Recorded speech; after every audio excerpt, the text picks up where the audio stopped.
Welcome to our channel. నేను మీ Prashanth. Singer ప్రవస్తికి సంబంధించి గీతా మాధురి గారు అయితే ఇప్పుడు స్పందించడం జరిగింది. మరి ఎలాంటి కామెంట్స్ చేశారు, ఏం మాట్లాడారనే విషయాలు అయితే తెలుసుకుందాం. దీని గురించి అయితే మాట్లాడేందుకు ప్రస్తుతం మనతో పాటు సినీ క్రిటిక్ దాసరి విజ్ఞాన్ గారు ఉన్నారు. నమస్తే అండి సార్. ఇది గీతా మాధురి గారు కొన్ని కామెంట్స్ అయితే చేయడం జరిగింది సింగర్ ప్రవస్తికి సంబంధించి. ఇంతకు ఏం మాట్లాడారు? తనకు సపోర్టివ్గా మాట్లాడారా, లేకపోతే అంటే నెగటివ్ మాట్లాడారా, ఏమని మాట్లాడారు? So first of all Pravasthi గురించి మాట్లాడుకుందాం. ప్రవస్తి అనండి, సింగర్ ప్రవస్తి అనాల్సిన అవసరం లేదు. ఇప్పుడు నువ్వు ఎప్పుడైనా పాటలు పాడావా సరదాగా ఎక్కడైనా బండి మీద, రోడ్ల మీద? అవును. నువ్వు సింగర్వా? కాదు. నేను కూడా అప్పుడప్పుడు పాటలు పాడతాను, బట్ నేను సింగర్ని కాదు. సింగర్ ఎప్పుడు అవుతాము? ఏదన్నా మనకంటూ ఒక పురస్కారం అందజేసి ఇతను సింగర్ ఇక మీదట పాటలు పాడతాడని మనకు గుర్తింపు రావాలి. ఈవిడకి గుర్తింపు వచ్చే ముందే తరిమేశారు. తరిమినందుకే కదా ఇప్పుడు ఇంత ప్రాబ్లం, రచ్చ నన్ను తరుముతావా అని. So she not professional singer. నాకు అసలు అక్కడ భారతదేశ మెట్లెక్కడమే చాలా అదృష్టం ఈవిడికి. ఏదో ప్రవీణ గారు లాంటి వాళ్ళు మంచితనానికి ఏదో తీసుకున్నారులే, కానీ ఎస్పి బాలసుబ్రహ్మణ్యం గారు ఉన్నప్పుడు సెలక్షన్స్ అయితే అసలు ఈవిడ స్టూడియో మెట్ల దగ్గర కూడా వచ్చేవాళ్ళు కాదు, ఇలాంటి వాళ్ళని రానివ్వరు. సో అది సంగతి. కాకపోతే అయినా ఎందుకు రానిచ్చారు అని అడిగితే, చిన్నప్పుడు కూడా అక్కడే పాడారు, వాళ్ళే పెరిగారు కాబట్టి మనోళ్ళే కదా అని పిలిచారు. సో రాను రాను రాజగుర్రం గాడిదైనట్టు చిన్నప్పుడు ముద్దుగానే పాడిందిలే, కానీ పెరిగిన తర్వాత ఈవిడ పాటలో ఉన్న పరిపక్వత తగ్గింది. ఎందుకు అంటే ఈ ఎక్స్ట్రా కరిక్యులర్ యాక్టివిటీస్ మీద ఈవిడకి ఇంట్రెస్ట్ ఎక్కువైపోయింది. లైక్ ఆయన నన్ను చూసి కావాలనే తిడుతున్నాడు, ఈమె నన్ను చూసి కావాలనే పళ్ళు కొరికింది. అసలు వాడు ఇటువైపు వచ్చాడంటే జస్ట్ అసలు నన్ను పొడవడానికే, లేకపోతే ఆ జడ్జిలు కూర్చున్నదే నా అంతం చూడడానికి, నా ఏడుపు చూడడానికి, నా ఓటమి చూడడానికి. ఇట్లాంటి థాట్స్ అన్నీ ఎక్కువ అయిపోయి సింగింగ్ టాలెంట్ తక్కువ అయిపోయింది, అందుకే ఓడిపోయింది.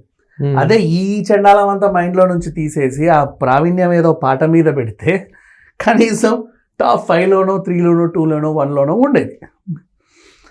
పోనీ నీతి తోడు ఏమన్నా అమ్మ ఇలాంటివన్నీ నువ్వు ఆలోచించకూడదు, నీ వయసుకి ఇవన్నీ మంచి ఆలోచనలు కాదు, ఇవేమైనా ఉంటే ఆ దృష్టికోణంలో నేను చూస్తూ ఉంటాను, నిన్ను ఎవరెవరు చూసి ఏమేమంటున్నారా అని, నువ్వు మాత్రం పాట మీదే శ్రద్ధ పెట్టు తల్లి అని చెప్పే తల్లిదండ్రులు ఉన్నా మంచిదే. కానీ లేదు నువ్వు అనిందే కరెక్ట్, నీ వెనకాల నేనున్నా, నువ్వు అట్లాగే రెచ్చిపో అని రెచ్చగొట్టే పేరెంట్స్ ఉన్నాక తర్వాత ఇంకా వీళ్ళ గురించి మనం ఏం మాట్లాడలేం.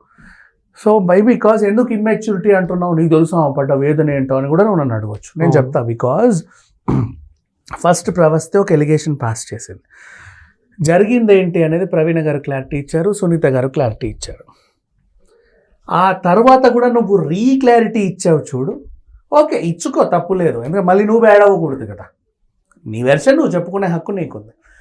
నువ్వు అన్న దాంట్లో వాళ్ళు అన్నది నాకు అర్థం కాలేదని అర్థం అయిందనో, పోనీ నేను ఇలా అర్థం చేసుకున్నాను, అయినా సరే అలా అయిన వాళ్ళు ఎందుకు అనాలి, అదేదో ముందే చెప్పొచ్చు కదా అన్న పద్ధతిగానే ఉండేది. బట్ అలా కాదు.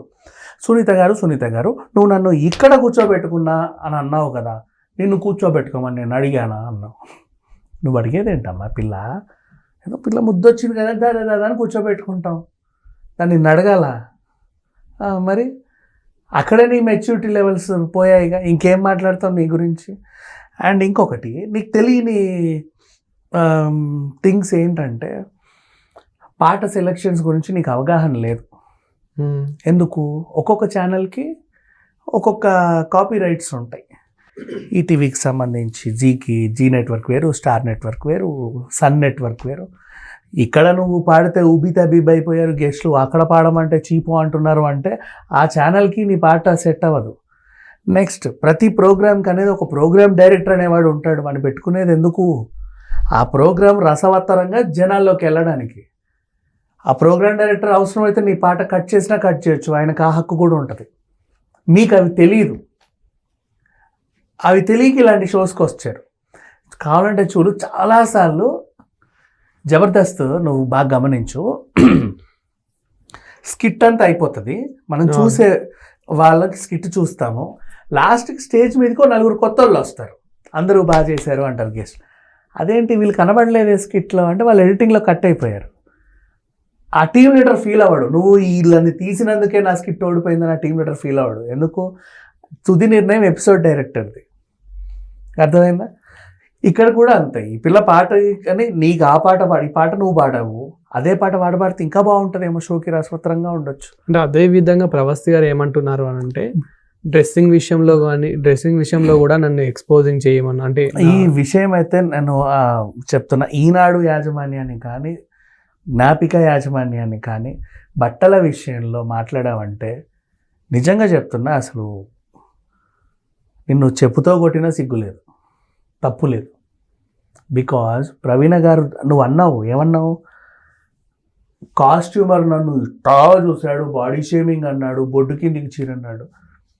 ప్రవీణ గారు ప్రొడ్యూసరా, ఆవిడే క్లారిటీ ఇచ్చింది. బట్టలు ఇచ్చేదే నేను, నాకు ఇంకో కాస్ట్యూమర్ ఎక్కడ చచ్చాడు అంటే ఒక లేని క్యారెక్టర్ని అక్కడ పెట్టి నువ్వు వాడి మీద ఎలిగేషన్ ఎలా పాస్ చేసావు? బట్టలు ఇచ్చేదే ప్రవీణ గారు కదా. అండ్ దానికి ఇంకో క్లారిటీ, ఒక్కసారి చూడండి వెనక్కి తిరిగి, ఈ పిల్లి ఇప్పటిదాకా వేసుకున్న బట్టలన్నీ ఎందులో అసభ్యత ఉంది, ఎందులో అశ్లీలత ఉంది అని చూపించింది. ఎక్కడుంది, ఏముంది, ఏమీ లేదే. గీతామాధురి గారు కూడా ఏమంటున్నారంటే ఎవరైనా ఒత్తిడి వల్ల తను మాట్లాడి ఉండొచ్చు అని కూడా అంటున్నారు. అంటే ఇలా ఎవరైనా మాట్లాడిపించి ఉండొచ్చు అంటారా? ఎగ్జాక్ట్లీ. ఇప్పుడు ఈ కథ అంతా పక్కన పెట్టేస్తే ఇది ఇంకో కోణంలోకి వెళ్ళింది. ఏంటంటే గీతామాధురి గారు వచ్చారు, ఆవిడ చెప్పిన విషయం ఏంటి, ఆవిడ బాగాసేపు ఆలోచించాల్సి ఇప్పుడు బయటకు వచ్చింది. తను అదే చెప్పింది, నేను పూర్తిగా చేస్తున్నాను అని. నిన్న ప్రవస్తి చెప్పినటువంటి విషయం తర్వాత గీతామాధురి వచ్చింది. ప్రవస్తి ఏం చెప్పిందంటే, ఒక పేర్లు ఎందుకులే, నువ్వు ఆమె చెప్పింది మనం చెప్పుకుంటే తప్పేంటి, మంగ్లీ పేరు చెప్పింది. మంగ్లీ అక్క అంటే నాకు చాలా ఇది, నన్ను బాగా గైడ్ చేసేది, నన్ను బాగా ఇది చేస్తుంది, అది చేస్తుంది, ఎక్కువ మోటివేట్ చేస్తుంది అని చెప్పింది. మేబీ గీతకి అలా అనిపించి ఉండొచ్చు, ఓహో అక్కడి నుంచి ఏమన్నా వచ్చింది అందుకే ఈ పిల్లిలా అనిందా అని ఉండొచ్చు కదా, చెప్పలేము. సో ఇప్పుడు మంగ్లీ అంటావా, మంగ్లీకి సంగీతం అనుభవం ఏం లేదు, గొంతు బాగుంది కాబట్టి సింగర్ అయింది అంతే, అది ఒప్పుకొని తీరాలి. ఇప్పుడు మంగ్లీ నువ్వు జడ్జిగా పెట్టలేవు ప్రోగ్రామ్స్కి, because she can't guide them. కేవలం తను అందంగా పాటలు పాడింది, ఆ గొంతు నచ్చి అలా అలా అలా వెళ్ళిపోయింది టాప్ లెవెల్కి. నీకు పాట సవరణలు ఆమె చెప్పలేదు, mistakes she can't tell. Same. So అలాంటి వాళ్ళు నేను గైడ్ చేస్తున్నారు అంటే నువ్వు కూడా నీలో ఉన్న మిస్టేక్స్ నువ్వు తెలుసుకోలేవు. మరి అట్లాంటి దానివి నువ్వు పాడతాతీగా వేదికను వాళ్ళు అనడానికి లేదు, ఎందుకంటే మేము అదే వేదికల పైనుంచి వచ్చిన వాళ్ళము, అక్కడ మాకు జరగని ఇది అది నీకెలా జరుగుద్ది అని చెప్పేసి ఆవిడ చెప్పింది. మేబీ ఏదైనా స్ట్రెస్కి లోన్ అయి ఉంటావు, ఒత్తిడి వల్ల చెప్పుంటావు, అది తగ్గించుకో తల్లి, ఎక్కువ బాధపడ మాకు, నీకు కావాలంటే మేము అందరం ఉన్నాం, ఎప్పుడైనా తనివి తీరా ఏడుస్తావా, దాకా కూర్చొని ఏడు, నవ్వుతావా రా నవ్వు, సపోర్ట్ కావాలంటే మేము ఇస్తాం, కావాలంటే నలుగురికి చెప్తాం ఈ పిల్ల బాగా పాడుద్ది పెట్టుకోండి అని మేము చెప్పినా కూడా నీకు పెట్టుకునే వాళ్ళు కూడా ఉంటారు, ఆ సపోర్ట్ చేస్తాం, ఊరికే వాళ్ళ మీద వీళ్ళ మీద ఎలిగేషన్స్ పాస్ చేయకు, హాఫ్ ఆఫ్ నాలెడ్జ్తో అని చెప్పి. Thank you.